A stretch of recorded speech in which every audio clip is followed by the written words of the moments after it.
సింపుల్గా మజ్జిగ చారు నేను చెప్తున్నాను. సింపుల్గా ఎలా చేసుకోవాలో చూడండి.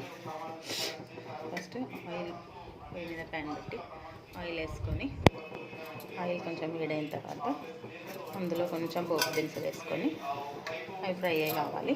ఫ్రై అయిన తర్వాత అందులోకి కొంచెం కరివేపాకు, పచ్చిమిర్చి,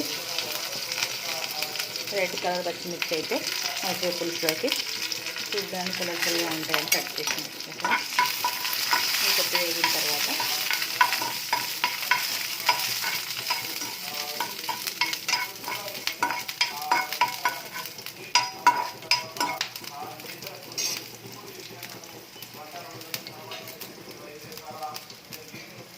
ఇందులో కొంచెం పసుపు వేసి స్టవ్ ఆఫ్ చేసుకోవాలి. నెక్స్ట్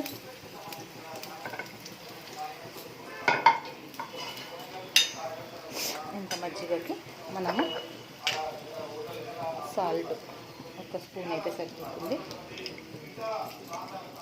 దీంట్లో కట్ చేసి పెట్టుకున్న పచ్చి ఉల్లిగడ్డలు వేసి మనం పోపు వేసి పెట్టుకున్న ఇందులో వేసేసాము తాలింపు.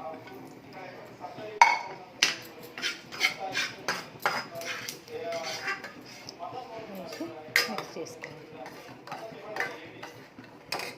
ఇంకైనా కొంచెం కొత్తిమీర వేసుకొని మూత పెట్టుకోండి.